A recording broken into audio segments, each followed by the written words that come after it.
നമസ്കാരം. ഈ സിനിമ അവലോകനങ്ങളും സിനിമയെ വിമർശിക്കുക എന്നൊക്കെയുള്ളത് സാധാരണഗതിയിൽ എനിക്കത്ര താല്പര്യമുള്ള കാര്യമല്ല. എങ്കിലും എമ്പുരാൻ എന്ന് പറയുന്ന സിനിമയെപ്പറ്റി കഴിഞ്ഞ ദിവസം ഒരു വീഡിയോ ചെയ്തിരുന്നു. എന്നാൽ ഇപ്പോൾ ഒരു വീഡിയോ ചെയ്യാനുള്ള കാരണം എന്താണെന്ന് ചോദിച്ചു കഴിഞ്ഞാൽ, കഴിഞ്ഞ ദിവസം എമ്പുരാൻ്റെ പറ്റിയുള്ള വിമർശനങ്ങൾ വരുന്ന സമയത്ത് ആൻ്റണി പെരുമ്പാവൂർ, അതിനകത്ത് ഒരു പ്രൊഡ്യൂസർ, ഒരു പത്രസമ്മേളനം നടത്തി.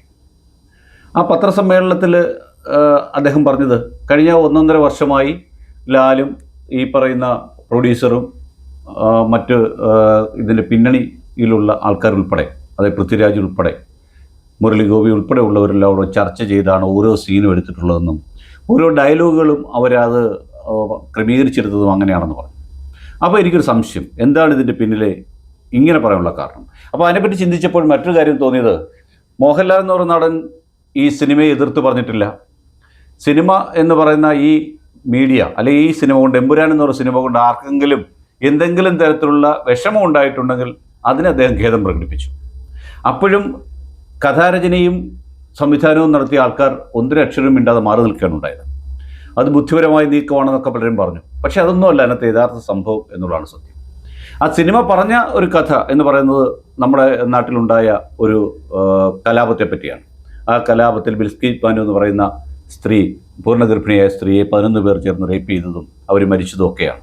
ഇതൊക്കെ മനുഷ്യൻ്റെ മനസ്സിലേക്ക് ഓടി വന്നു എന്നുള്ള സത്യമാണ്. ആരും അതിനെപ്പറ്റി ചർച്ച ചെയ്യാതിരുന്നെങ്കിൽ ആ ഒരു സംഭവം സാധാരണ സിനിമകൾ കാണുന്ന പോലെ കണ്ടു പോകുമായിരുന്നു എന്നുള്ളതാണ് സത്യം. പക്ഷേ ചർച്ച ചെയ്ത് ആ വിഷയത്തെ അങ്ങനെ ആക്കിയെടുത്തു എന്നുള്ളതാണ് സത്യം.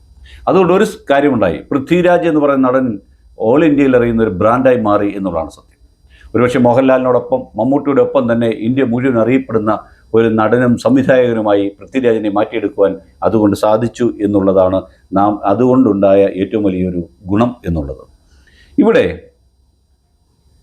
ഞാൻ പറയാൻ ഉദ്ദേശിച്ച മറ്റൊരു കാര്യമാണ്, പൃഥ്വിരാജിൻ്റെ മറ്റു പല സിനിമകളെ പറ്റി എല്ലാം നോക്കി വരുമ്പോഴും കാണാൻ സാധിക്കുന്നൊരു സംഭവം, ദൈവം ആട്ടിയിറക്കിയ, ദൈവം ചവിട്ടി താഴെയിട്ട ഒരു മാലാഖ, ആ മാലാഖയെ ആരാധിക്കുന്ന കുറേ പേർ നമ്മുടെ നാട്ടിലുണ്ട്.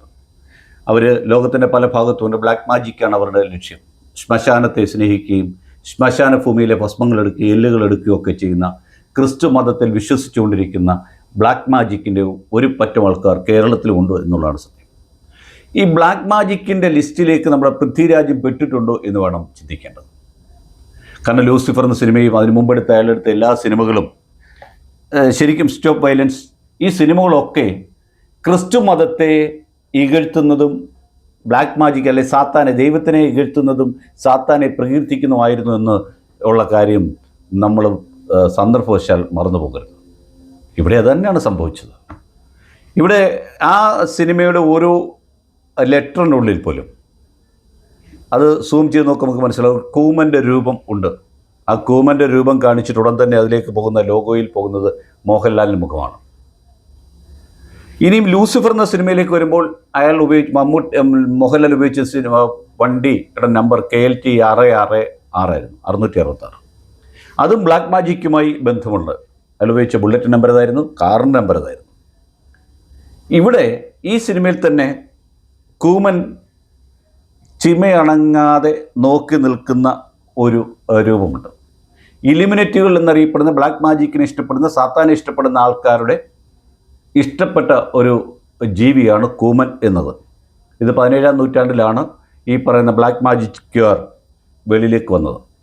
ഇനി ഈ എമ്പുരാൻ എന്നെഴുതിയിരിക്കുന്ന സിനിമയുടെ ലെറ്ററുകൾ നിങ്ങൾ നോക്കുക, അതും ഈ 666 വരാവുന്ന രീതിയിലാണ് അതും എഴുതപ്പെട്ടിരിക്കുന്നത്.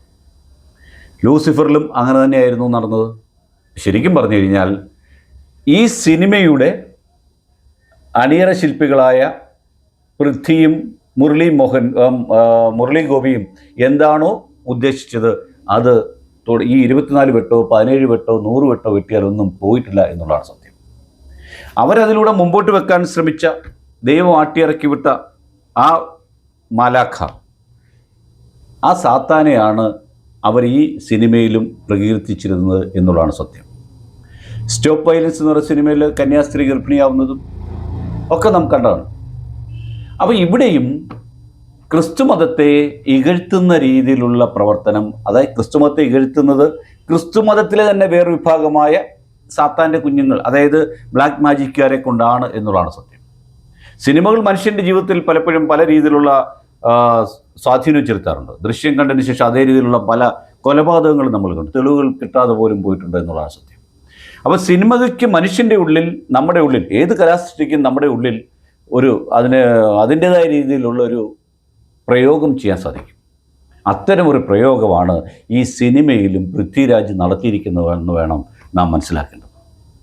പൃഥ്വിരാജ് ഒരുപക്ഷെ ഈ ഗോദ്ര കലാപത്തെപ്പറ്റിയും ഒക്കെ പറഞ്ഞിട്ടുണ്ടാവും. ഗോദ്ര കലാപത്തിലേക്ക് പോകുമ്പോൾ അന്ന് ഏകദേശം 1700ഓളം വീടുകളും 2000ഓളം ബിസിനസ് സ്ഥാപനങ്ങളും ഒക്കെ തകർക്കപ്പെട്ടിരുന്നു, കൊള്ളിവെപ്പൊക്കെ ഉണ്ടായിട്ടുണ്ട്. അന്ന് അവിടുത്തെ ആഭ്യന്തര വകുപ്പ് മന്ത്രി ആയിരുന്ന ഹാരിൻ പാണ്ഡ്യൻ എന്ന് പറയുന്ന ആൾ ഈ കലാപം നടന്നുവെന്നും ഇങ്ങനെ കൊലപാതകങ്ങൾ നടന്നു പറയുകയൊക്കെ ചെയ്തു. പക്ഷേ പിന്നീട് അദ്ദേഹം എൻക്വയറി കമ്മീഷന് മുമ്പിൽ തെളിവ് കൊടുക്കാൻ നേരത്തേക്ക് ജീവിച്ചിരുന്നില്ല എന്നുള്ള സത്യവും നമുക്കറിയാം. അന്നൊരു IPS ഉദ്യോഗസ്ഥൻ്റെ സജീവ് ഭട്ടുണ്ടായിരുന്നു. അയാളെ മറ്റ് പല കേസുകളിലായിട്ട് കുരുക്കി ജീവപര്യന്തം തടവിൽ അദ്ദേഹം ഇപ്പോൾ ജയിലിൽ കിടക്കുകയാണ്. അങ്ങനെ ആ സന്ദർഭവുമായി ബന്ധപ്പെട്ടുള്ള ഓരോരുത്തരും കുറ്റവാളികളിലായി കുറ്റം ചെയ്തവരൊക്കെ തന്നെ കുറ്റവിമുക്തരായി പുറത്തു വന്ന് നിൽക്കുമ്പോഴും അതിന് കാരണക്കാരായ പലരും ഇന്ന് രാജ്യത്തിൻ്റെ വിവിധ ഭാഗങ്ങളിൽ ഭരണചക്രം തിരിച്ചുകൊണ്ടിരിക്കുമ്പോഴും ഒരു സത്യം പറഞ്ഞു എന്നുള്ളതാണ് സത്യം. ഏത് സത്യത്തെയും അധിക നാളൊന്നും മറച്ചു വെക്കാൻ സാധിക്കില്ല. ഒരു വിവാദം ഉണ്ടാക്കാതെ ഇത് പോയിരുന്നുവെങ്കിൽ പൃഥ്വിരാജ് ഉദ്ദേശിച്ചത് ശരിക്കും പറഞ്ഞു കഴിഞ്ഞാൽ എമ്പുരാൻ എന്ന് പറയുന്ന സിനിമയിൽ തമ്പുരാൻ്റെ മറ്റൊരു ഭാഗമാണ് എമ്പുരാനെ. ആ പാട്ട് പോലും അങ്ങനെയാണ്. അത് നിങ്ങൾ ഓരോന്നും അതിൻ്റെ ഓരോ കാര്യങ്ങൾ ഓരോ അണുവിട നമ്മൾ വിശകലനം ചെയ്യുമ്പോഴാണ് നമുക്ക് മനസ്സിലാകുന്നത് പൃഥ്വിരാജ് ഉദ്ദേശിച്ചത് ഈ പറയുന്ന ബ്ലാക്ക് മാജിക്കിനെ പ്രൊമോട്ട് ചെയ്യുക എന്നുള്ളതായിരുന്നു. അത് ആ സിനിമയിൽ എത്ര കത്തി വെച്ചാലും അതുപോലെ തന്നെ എത്ര പേരുടെ പേര് മാറ്റിയാലും അതുപോലെ തന്നെ നിൽക്കുന്നു എന്നുള്ളതാണ് സത്യം.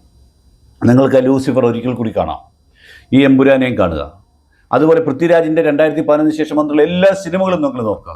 അതിനകത്തൊക്കെ തന്നെ മുമ്പോട്ട് വെക്കുന്നത് ദൈവം ചവിട്ടിത്താഴ്ത്തിയ ഈ മാലാഖ, ആ മാലാഖയെ പുകഴ്ത്തുന്ന രീതിയിലുള്ള ബ്ലാക്ക് മാജിക്കിനെ മുമ്പോട്ട് കൊണ്ടുവരുന്ന രീതിയിലുള്ള പ്രൊമോട്ട് ചെയ്യുന്ന രീതിയിലുള്ള പ്രവർത്തനമാണ് പൃഥ്വിരാജിൻ്റെ ഭാഗത്തുനിന്നുണ്ടായിട്ട്.